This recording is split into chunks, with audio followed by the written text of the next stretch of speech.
Thank you to Shannon and all the other leadership in organizing this event. It's truly an honor to follow former Education Secretary John King and to speak to you all on this vital topic. I hope Mr. King will come visit us at headquarters once we reopen. I heard you were looking for a Miss Greta Thunberg to join you today, and instead you got me. But I appreciate the invitation, and I'm happy to share a little bit about what I know in this space.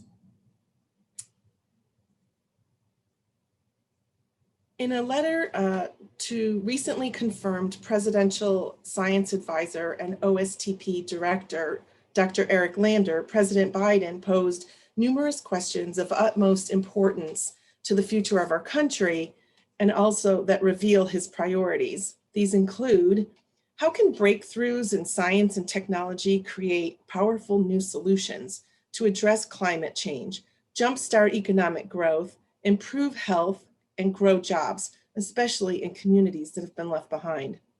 How can we refresh our research portfolio to deliver a healthier, safer, and more prosperous and sustainable future for our children while preserving our natural environment for future generations?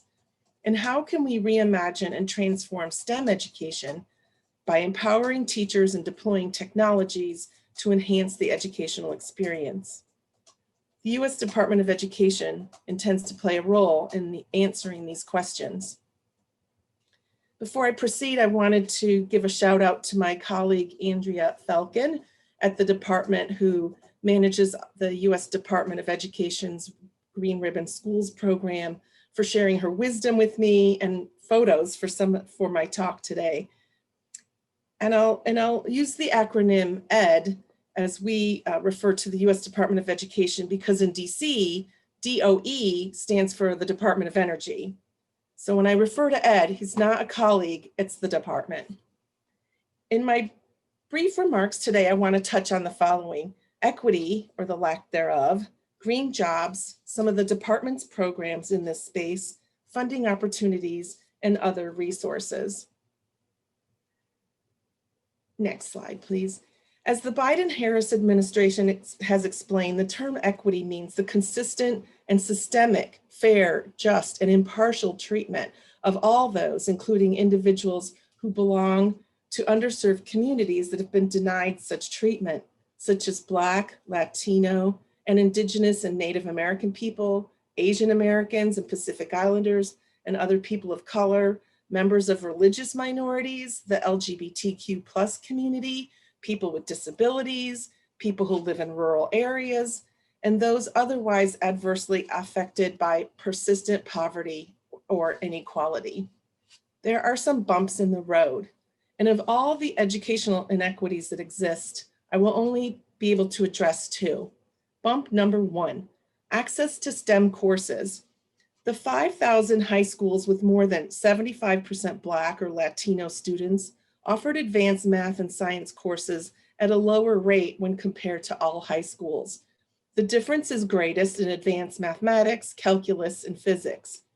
And it would be even greater if we compared their rates to those with predominantly white schools. The chart on the right shows where some of your states fall. Next slide.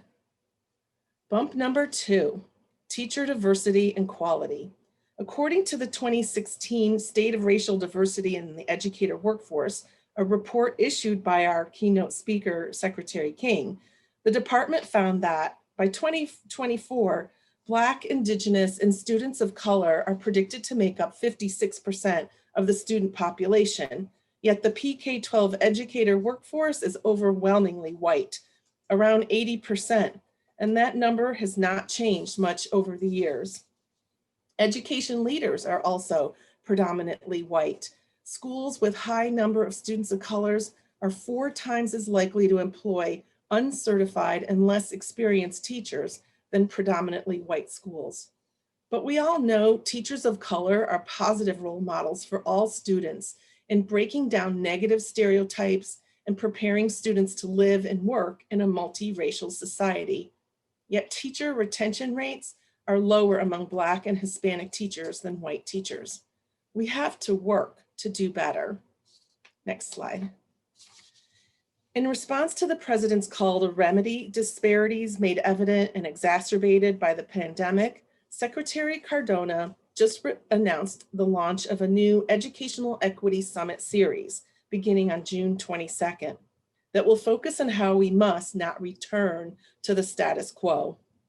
The first installment of these series will explore ways to ensure that every student has a voice and access to high quality courses, particularly students from underserved communities. And the maintenance of equity guidance will ensure that low-income schools do not experience disproportionate budget and staffing cuts. Next slide, please. Environmental education is an excellent opportunity to offer integrated, hands-on, project-based, place-based, and student-centered STEM learning experiences like the MeWe and BWET that build skills and competencies needed in the green economy. Next slide. We know there's great promise in green jobs. These are some of the fastest growing careers in the country. And you can see from this chart, they don't all require a doctoral degree. We also know that the benefits of environmental education include greater student engagement and academic achievement, building confidence, enhancing creativity, providing mental health benefits, and fostering interest in STEM careers. But these are skills that could be applied in many careers.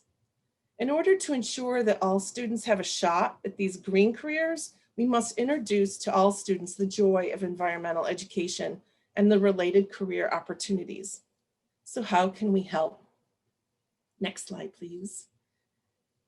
And the next slide. I suspect you're all aware of the U.S. Department of Education's Green Ribbon Schools Recognition Program, created in 2011. It honors elementary, secondary, and post-secondary institutions that demonstrate leadership in 3 key areas that have been iterated earlier, but I'll repeat: reducing environmental impact and costs, improving the environmental health and wellness of students and staff, and offering effective environmental and sustainability education and green career preparation. The Green Strides website and monthly newsletter serve as a one-stop shop for free resources, webinars, case studies, and promising practices so all schools can make progress across every pillar of this award.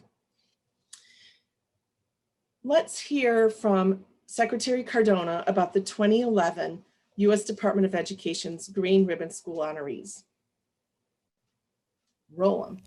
Good afternoon. I'm Miguel Cardona, and I'm here today to congratulate the 2021 U.S. Department of Education Green Ribbon Schools District Sustainability Awardees and Post-Secondary Sustainability Awardees.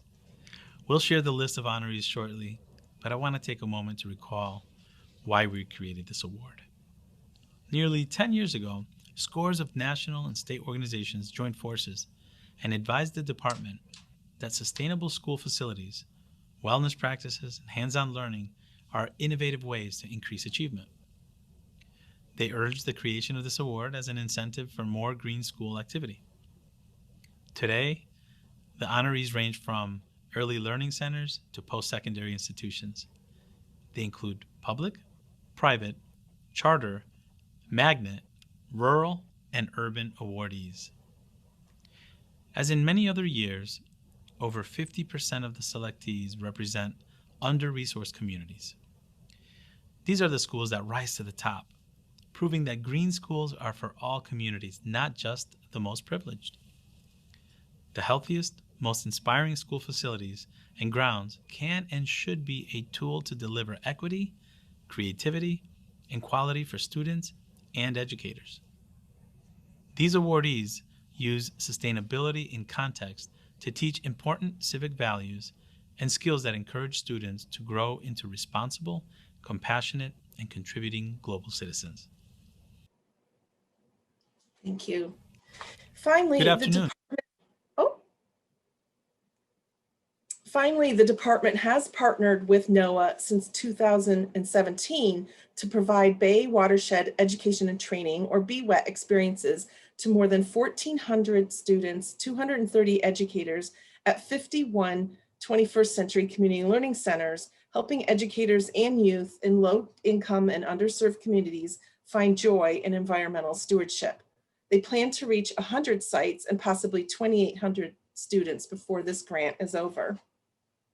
So let's talk about money. The Elementary and Secondary Education Act allows SEAs and LEAs to use their federal funds for activities that support environmental education. Next slide, thanks. While we do not have a dedicated environmental education grant, we do offer a number of formula and discretionary grants that support teacher professional development, STEM, and environmental education. The formula grants include Title IIA, which is a $2 billion grant to support the preparation, recruitment, and training of educators. Title IVA is a $1 billion grant to support student support and academic enrichment grants, not the best acronym, that specifically allows for environmental education. Title IVB is another $1 billion grant program that supports the 21st century community learning centers, or out-of-school learning in low-income areas. This is where our partnership with NOAA lies. I won't go through all the discretionary grants, but these are competitive grants that can support environmental education. In addition to the response to the pandemic, as you all know, Congress has appropriated a series of new funding streams. A significant portion of these funds are dedicated to summer and after-school learning, an excellent time for environmental education activities, and other funds can be used to improve indoor air quality in schools. Next slide. I would be remiss if I didn't mention two efforts that I started since I became a fellow at the department. Next slide. Thank you. First, I suggest or encourage you to subscribe to the STEM newsletter that will announce all of our funding opportunities and other events, both at the department and across other STEM federal agencies. Participate in the monthly webinars. Actually, July, we're going to feature environmental literacy. I'll be working with some folks from the NOAA team. And also, you should be subscribed to the Green Strides newsletter, of which I can claim no credit. In conclusion, I would like to thank all of you for what you do to engage our students to be good stewards of the planet. America needs her own generation of Greta Thunbergs, and I know you will find her and give her voice. Thanks so much for this opportunity. Have a great conference.